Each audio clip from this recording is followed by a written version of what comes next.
Bonjour à tous, bienvenue dans ce nouveau numéro de cette année-là, le numéro 10.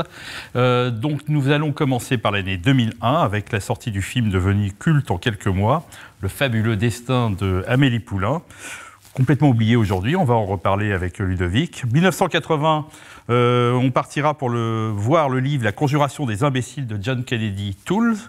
Et nous finirons l'année 86 avec la célèbre chanson. On en parlera tout à l'heure.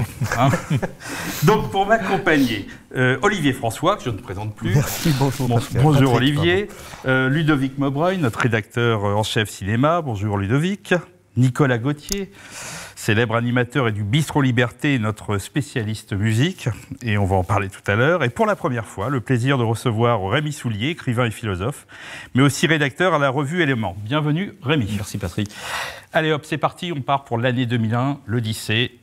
C'est parti. 2001, c'est l'année de la fameuse tragédie du 11 septembre. Alors, on ne va pas en parler ce soir parce qu'il faudrait passer une émission entière à dire la vérité sur ce fameux complot du 11 septembre. Non, je blague, hein. On ne va pas parler de ça. Nous avons assez d'ennuis comme ça. Nous allons partir au cinéma, Ludovic, avec un film qui va devenir culte dans le monde entier. Il faut le dire. Alors j'ai vu plus de 32 millions d'entrées dans le monde, deuxième plus gros succès du cinéma français. C'est Le fabuleux destin d'Amélie Poulain, le film réalisé par Jean-Pierre Jeunet avec Audrey Tautou. Alors film qui va devenir culte, mais qui va faire aussi polémique. À l'époque, on va le traiter de film pétiniste. C'est principalement le journaliste Serge Kaganski des Inrecuptibles, le fameux qui mettra le feu aux poudres. Parlons du peu d'immigrés visibles dans le film, c'est vrai qu'il y en a peu, vu que le film se passe dans le quartier de Montmartre. Mais Ludovic, ce film que vous avez chroniqué à l'époque dans Éléments, que vous n'avez pas aimé du tout, pas pour les mêmes raisons que Serge Kaganski, et j'ai l'impression que le temps vous a donné raison. Déjà, rapidement, qu'est-ce que raconte le film de Jeunet, et pourquoi à l'époque vous ne l'aviez pas aimé? Oui, c'est vrai que c'était un ouragan hein, dans le monde médiatico-politique de l'époque. Hein. C'était le chouchou des politiques, même aussi, hein, l'ami numéro 1 des critiques, c'était vraiment l'alpha et l'oméga du cinéma français. Et en fait, je pense que pourquoi il y a eu un tel succès, je pense que c'est pour les mêmes raisons qui font qu'aujourd'hui, il est quasiment irregardable, en fait. Et je pense que c'était le chiquet. Le chiquet de son esthétique, déjà. Et c'est vrai que le chiquet, sur le coup, ça éblouit, hein, ça cliquette, ça ronfle.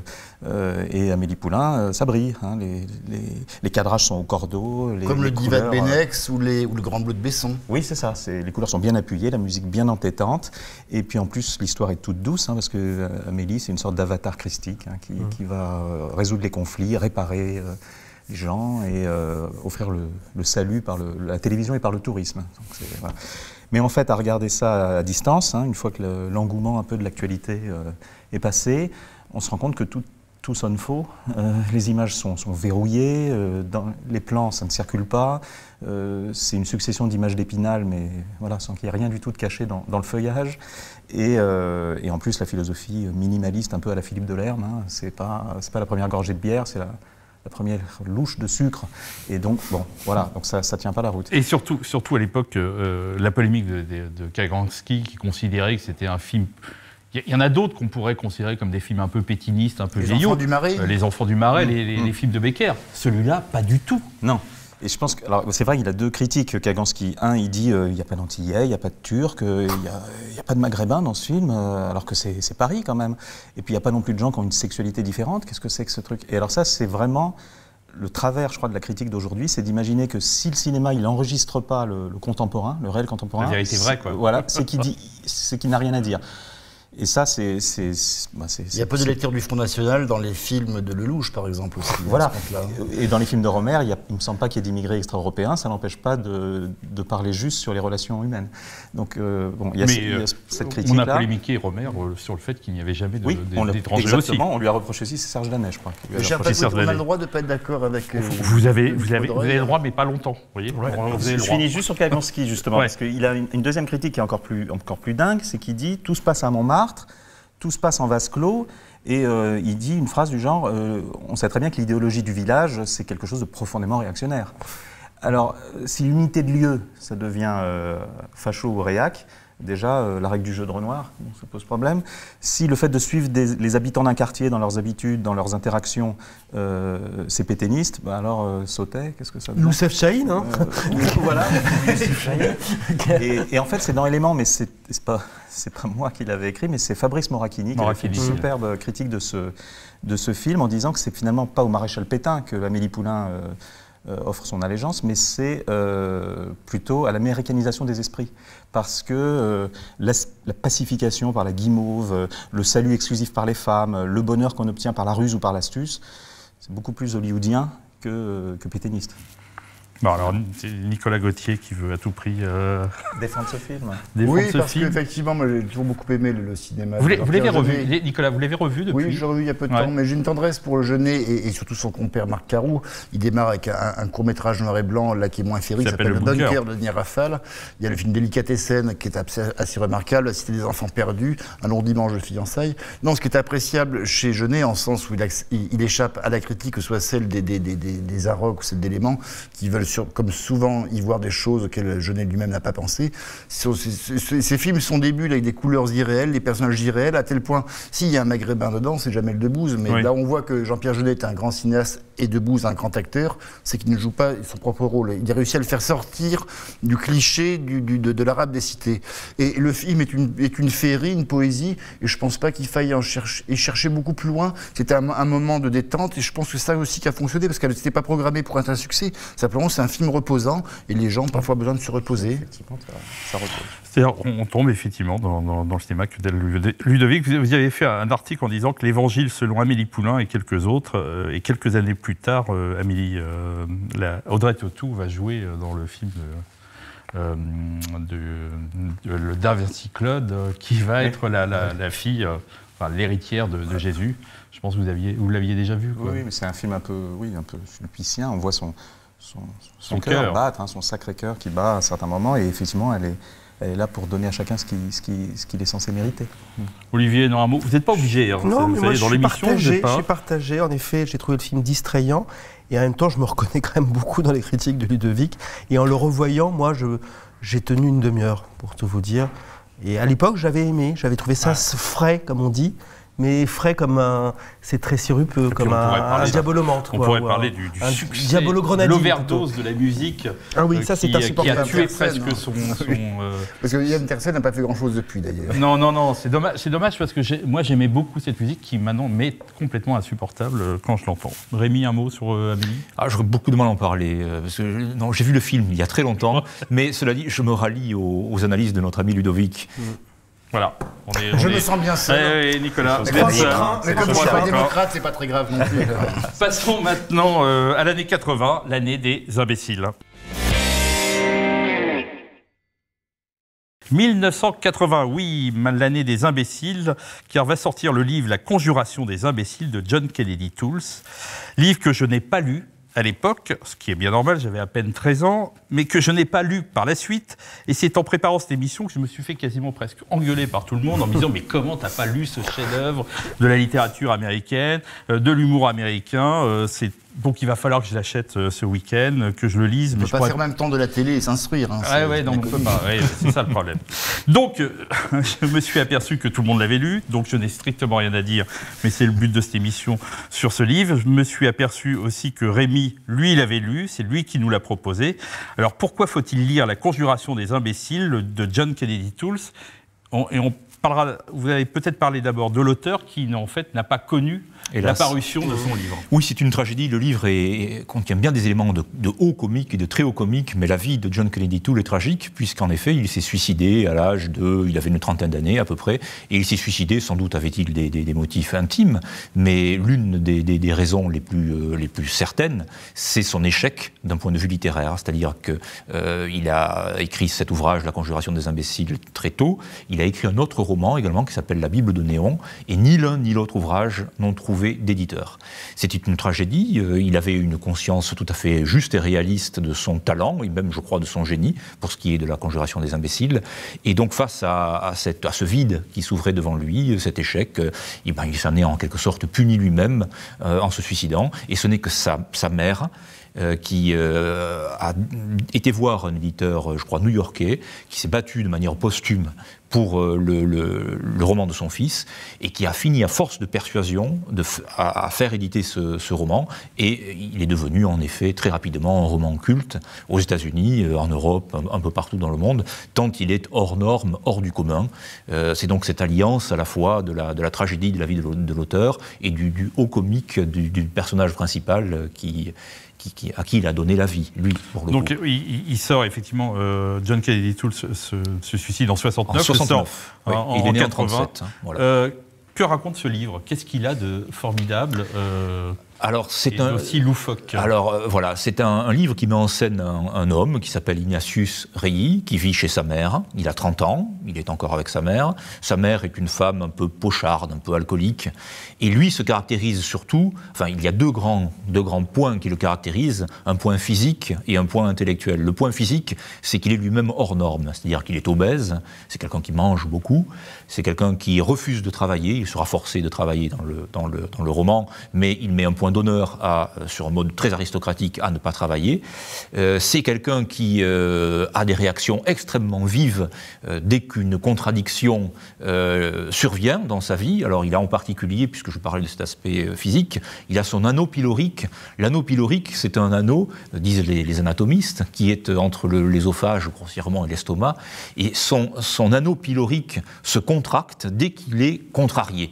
Et comme il est contrarié souvent par notre temps, par notre époque, son anneau a tendance à se crisper. Et donc pour le décontracter, il est obligé d'adopter physiquement des postures parfois un peu d'équilibristes pour essayer de se détendre. Donc ça, c'est le personnage physique d'Ignatius Reilly, 30 ans, vivant chez sa mère. Et puis intellectuellement, alors là c'est très différent, c'est un homme brillantissime, un homme très intelligent, qui fait figure de martien, enfin pour son univers immédiat, tout simplement parce que il se montre extraordinairement critique et même rebelle à l'endroit de la société américaine de son temps, qui est devenue la nôtre, et qui est la société moderne.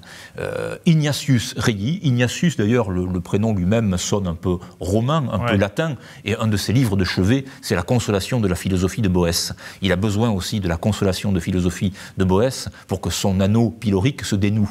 Et donc, face à ce monde qu'il déteste, qui le lui rend bien d'ailleurs, il n'a pour seule issue que sa propre vie intérieure, son propre monde intérieur, qui passe à travers l'exaltation de deux disciplines dont il trouve que la société moderne est singulièrement dépourvue, qui sont la géométrie et la théologie. C'est-à-dire que là, quand il est toujours confronté à ces déconvenues nombreuses que lui oppose le monde moderne, il juge de manière définitive ce monde manque et de géométrie et de théologie.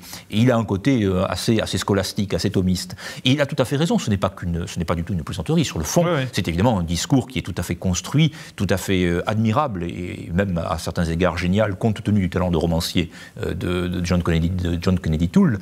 Dire que le monde moderne manque singulièrement de géographie, de géométrie et de théologie, c'est dire qu'il manque d'ordre, bien entendu, puisque la géométrie, c'est Platon, bien sûr, nul n'entre ici s'il n'est géomètre. Donc, si on veut avoir, c'est le nombre d'or, c'est l'arithmosophie, c'est l'idée que ce cosmos est un cosmos précisément et pas un chaos. Or, ce que vise Ignatius Reilly, c'est le chaos du monde moderne. Et puis la théologie, c'est évidemment l'ordre des raisons scolastiques telles que la scolastique médiévale l'a défendu et l'a soutenu. Il apparaît donc comme quelqu'un de radicalement étranger à son époque, mais d'une lucidité. Le roman, je crois, a été écrit par John Kennedy Toole en 63, quelque chose comme ça, donc dans les années 60, enfin au début des années 60. Il est d'une lucidité absolue, totale, d'une actualité parfaite. Aujourd'hui, on ouvre la conjuration des imbéciles, on est dans notre monde. Olivier François, vous aussi, vous m'avez dit au téléphone, vous l'avez lu 3 fois. Oui, je partage tout à fait l'enthousiasme de Rémi qui a très bien résumé ce livre. On peut rapprocher le personnage d'Ignatius Reilly, puisqu'il y a un retour aujourd'hui à Chesterton, un personnage un peu chestertonien, même physiquement. Il ressemble à Chesterton. Il ressemble à Chesterton. Il y a aussi une polémique, puisqu'à un moment donné, il va avoir un rapport particulier, une correspondance avec une héroïne qui s'appelle Myra Minkoff, qui elle est le contraire, pas complètement d'ailleurs, on le verra par la suite, Ignatius Reilly, qui est une féministe américaine un peu hystérique, avec lequel il va débattre, une sorte de fascination, d'amour-haine. Et puis il y a aussi, c'est un grand roman picaresque, même si ça se passe à la Nouvelle-Orléans. Alors, le Nouvelle-Orléans, hanté aussi par le passé français de la Nouvelle-Orléans, qui le fascine, puisque Ignatius Reilly, dans cette société américaine, est un homme de la vieille Europe, au fond. Bien sûr. Et il y a aussi cette évocation dans le livre, en dehors de ce qu'a dit Rémi, des quartiers de la Nouvelle-Orléans des années 60. Et de son petit peuple. Et de son petit peuple. Et des milieux les plus interlopes. Un mot, Ludovic ? Pardon, non ? Oui, Nicolas. Vu l'époque, est-ce qu'on peut mettre O'Toole un peu dans la catégorie d'autres contempteurs de l'Amérique moderne des années 60, qui est Jack Kerouac, qui à sa manière aussi... C'est une autre, à mon sens en tout cas, c'est une autre vision voilà, du monde. Et puis Kerouac, évidemment, un itinéraire, bon, c'est sur la route, enfin, et un itinéraire un peu différent. C'était un anti-moderne aussi. C'était un anti-moderne, un homme de la vieille Europe. Et il insistait beaucoup sur ses origines bretonnes, notamment, Kerouac, bien entendu. Donc on peut voir effectivement des rapprochements, mais je crois on pourrait même considérer, même si ce roman, La Conjuration des imbéciles, est un roman très sédentaire, je crois qu'il y aurait à gagner, en effet, à faire un parallèle avec Sur la route et ce livre de John Kennedy Toole. C'est en tout cas un même regard, en effet, anti-moderne et donc très lucide sur l'Amérique de ce temps et sur notre temps d'aujourd'hui. Ludovic. Oui, j'avais juste un petit extrait justement pour laisser parler Ignatius. Là, oui, il faut. Il dit... alors, vous devez vous mettre à la lecture dès aujourd'hui, je vous ferai un programme. Ainsi serez-vous en mesure de commencer à saisir la crise qui traverse notre époque. Vous commencerez par les derniers Romains, au premier rang desquels Boès, bien sûr, puis vous plongerez dans l'étude relativement exhaustive des penseurs du début du Moyen-Âge. Vous pouvez sauter sans mal la Renaissance et les Lumières, c'est surtout de la propagande dangereuse. Et pendant que j'y suis, vous feriez mieux aussi de sauter les romantiques et les victoriens. Pour l'époque contemporaine, un choix de bande dessinée et d'illustrés, je recommande tout particulièrement Batman, car il a tendance à transcender quelque peu l'abominable société dans laquelle il se trouve. Et sa morale est assez rigide. Je dois dire que j'éprouve un certain respect pour Batman. Et alors, le plus curieux, Ludovic, c'est qu'effectivement, j'avais prévu éventuellement de lire un extrait, et c'était l'extrait que vous veniez de choisir, et il est à la page 349 du roman. C'est effectivement un point central, c'est le suc d'Ignatius. Voilà, je crois qu'on a tout dit, donc on va juste montrer cette couverture. Et moi, je vais l'acheter là, ce week-end. Juste, et je vous en parlerai, enfin tout le monde s'en foutra de ce que j'aurai à dire là-dessus. Si tu en parleras aux gens que tu rencontres dans la rue. Voilà, aux gens que je rencontre. C'est ce que vous faites, Olivier. C'est ce que je fais Comment régulièrement. vous l'avez pas lu, Voilà. Mais aussi Olivier, je vois qu'à l'arrière, il y a une critique des Inrecuptibles que je ne lirai pas. Voilà. Donc on va passer maintenant de l'année 80 à 86. Et vous allez voir, on va parler d'un grand moment de musique. 1986. Alors nous passons à notre rubrique musique et comme Nicolas Gauthier devient rarement, on a rarement de la grande chanson. Et la dernière fois que vous êtes venu dans notre émission, Nicolas Gauthier, vous aviez choisi God Save the Queen des Sex Pistols, qui effectivement en 77 a révolutionné la musique rock. J'avais approuvé sans aucun problème. Et là, quand j'ai reçu votre mail, j'ai mis quelques jours à vous répondre. Vous m'avez proposé... Vous êtes snob, c'est pour ça. Vous m'avez proposé « Viens boire un petit coup à la maison » du groupe Licence 4. Alors, Nicolas, que faut-il en conclure? Comment on passe du punk à Licence 4? Vous avez eu un divorce, la mort d'un proche, ou vous avez décidé... Et pourquoi pas, Nicolas, d'ouvrir un commerce sur le vin? Non, mais ces deux groupes ont en commun, c'est de faire de la musique, déjà. Oui, et ça se passe en 86, et 86... C'est tout à jeunesse. Non, mais je suis pas nostalgique. Si je peux être mélancolique, c'est le bonheur d'être triste, disait Hugo, je crois. Mais 86, on voit poindre l'invasion les prémices de l'invasion de Madonna, c'est-à-dire des chanteuses qui ne sont pas sans talent, mais qui réinventent en gros l'art des Folies Bergères, et ça donne maintenant effectivement tout un régiment de dindes élevés en batterie, qui ne chantent même plus, qui changent de robe à chaque chanson, dont les voix fausses sont corrigées à l'autotune. Donc c'est effectivement l'industrialisation de la musique avec des trucs composés sur ordinateur. Et en 86, alors qu'on est dans tout ça, cette invasion, c'est l'époque de MTV par exemple, le robinet à clip qui c'est le haut de Madonna. Madonna là est au plus haut de son succès populaire. Et débarque un groupe qui s'appelle Licence 4, déjà le nom nous fait barrer. Bon, à l'époque, je travaille à Minute et puis on est en grève contre l'actionnaire majoritaire, donc on se réapproprie l'outil de travail sur les lieux de production. On fait des conférences de presse avec les gens de l'UB qui ont du mal à croire que c'est la rédaction de Minutes. Et là, un peu comme Lip. Et là, oui, on fait Lip. Mais ça compte les minutes aussi, d'ailleurs. C'est une montre. Et là, divine surprise, c'est dans cet océan de merde californienne, débarque ce groupe Licence 4, avec le tube, viens boire un petit coup à la maison. Alors, c'est pas pris très au sérieux au début, pourtant les paroles sont sympathiques. Viens boire un petit coup à la maison, il y a du vin, du rouge, du blanc, du saucisson, et j'ai joué avec son petit accordéon. Sauf que le gag va rester en tête du top 50, comme on disait à l'époque, pendant 13 semaines. Et ne sera finalement détrôné que par la Isla Bonita de Madonna. Et il y a tout un débat à l'époque, je me souviens d'une émission, c'est Claude Sérillon, le brillant communicant de François Hollande, qui est officier avec le génie qu'on sait, et qui fait une émission à la télévision, il invite Maxime Forestier, pensant sur faire la cerise sur le dos de ces braves gars de licence 4. Et sur le plateau, il y a Bernard Lavilliers aussi. Et Sérillon donc pense faire le malin, c'est la jouer rive gauche, et il se prend une volée de bois vert de la part de Forestier, qui dit son Sérillon, t'es qu'un gros con, t'as jamais rien compris. Licence 4, c'est la chanson à boire, c'est la tradition française, t'as jamais bu un coup avec tes potes, et il y a Lavilliers qui discrètement applaudit derrière. Et de fait, Licence 4 s'inscrit dans une tradition qui est vieille comme la chanson. Chez Galaxie française, on a beaucoup chanté buvons un coup, buvons deux, et ça se finit à dire merde pour le roi d'Angleterre. Ça va même jusqu'à Paul McCartney, qui est peut-être musicalement un poil au-dessus de Licence 4, qui fait une chanson à boire. Ça s'appelle Sur les derniers mots de Picasso, l'histoire est marrante, il est en vacances. Il est avec son groupe Les Wings après la séparation des Beatles. Et il y a Dustin Hoffman qui est là, et il dit tiens, mais comment tu fais pour écrire une chanson? Oh, c'est pas très compliqué. Il dit tu peux me faire une chanson en 10 minutes? McCartney, aucun problème. Et il se rappelle de Picasso qui peut plus boire. Et en 10 minutes, il lui pond une chanson, et c'est une chanson à boire, où il chante, je vous l'avez fait en français, buvez à ma santé parce que moi je n'ai plus le droit de boire, c'est les paroles de Picasso.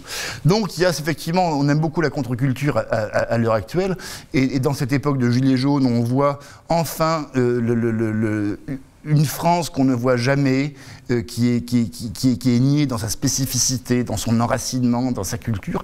Et la chanson à boire fait partie intégrante de ces cultures. Et je trouve ça, dans le genre contre-culture, je trouve que c'est beaucoup plus, surtout dans le période hygiéniste, c'est autrement plus provocateur que Booba et Karis qui se battent à coups de Chanel numéro 5 dans les boutiques du Tifri. Et ça va jusqu'à des groupes comme Soldat Louis, qui sont d'excellents musiciens, qui ont joué avec les Pogues en Irlande, qui ont fait la première partie de Renault. C'est la bande à Basile, avec quand même des chansons, une qui s'appelle Danser français, chanter français, si ça c'est pas de l'enracinement, c'est pas rien, c'est aussi qu'ils font la chenille. Alors là je sais bien qu'on est un peu dans la métapolitique du Bob Ricard et c'est Gramsci au camping des Flots Bleus, mais je trouve que c'est effectivement, c'est bien de savoir que cette chanson qui est méprisée par les élites, il existe encore, effectivement, et en pleine déferlante Madonna, je trouvais que c'était bien de rendre hommage à ces sympathiques jeunes gens. Alors, ce qui est surréaliste, c'est que je me suis aperçu que sur le Wikipédia anglais, en langue anglaise, ils ont une fiche sur viens boire un petit coup à la maison. Ça s'est très bien vendu à l'étranger parce que c'est éminemment français. Oui, parce que ça fait disque de platine quand même, ouais. C'est pas rien. Et j'aime beaucoup parce que leur définition, c'est cette chanson traite de la dégustation du vin et du saucisson en compagnie d'amis dans une ambiance de fête. C'est tout à fait ça. Plus français, je ne vois pas. C'est très bien résumé. Est-ce que c'est une dégustation vraiment? Ou est-ce que c'est plutôt dans le clip, parce que c'est l'époque du clip, il y a un clip, hein, je crois. Oui, mais enfin, on déguste par verre, eux c'est quasiment bouteille par bouteille, mais enfin quand on aime, on compte pas, quoi. C'est pas... Et ce groupe va s'arrêter rapidement parce que là, je crois que l'un des musiciens va mourir et une cirrhose du foie. Il n'y aura ça s'appelle l'accident de travail, ça dans son cas. De travail et il n'y aura pas de suite. Un mot sur. Je pense que notre ami Nicolas a tout dit. Oui. Moi, personnellement, je n'écoute pas cette chanson tous les jours. Moi non plus. Mais j'apprécie. Mais ça fait choquer de savoir qu'elle existe et qu'il y a encore des gens qui en parlent. Mais qui ne l'a pas chanté d'ailleurs. Et oui. Puis, il est toujours bien aussi de faire en sorte que les pseudo-élites s'offusquent de ce genre de choses. Oui. Et il faut toujours être du côté de ces chansons populaires. Je n'ai jamais qu'une chanson populaire. Absolument. Mais comme à l'Action française, effectivement, là, on n'est plus dans le camping de Palavas des Flots, quoique. Mais buvons un coup, buvons-en deux, c'est quoi? Et les compagnons de la table ronde, la chanson française, qui sont la chanson un peu plus développée du point de vue du texte. Hein. Les chansons populaires d'avant. Oui, oh, bah c'est pas toujours très fun. Hein. Effectivement, j'ai perdu ma serpette, mais le manche est revenu. Ouais. Bon, oui, c'est. Ouais, il y a du lourd hein, aussi. Il y a du lourd. Akhenomètre était heureux. Il y a du rhum et des femmes aussi, de Soldat Louis. Les ligues de vertu féministes avaient gueulé un peu à l'époque. Enfin, oui, déjà. Enfin oui, mais enfin c'est pas grave, hein, ça les occupe. Hein. Voilà, c'est la fin de cette émission. Donc avec viens boire un petit coup à la maison, mais surtout à écouter avec modération. Bonjour chez vous.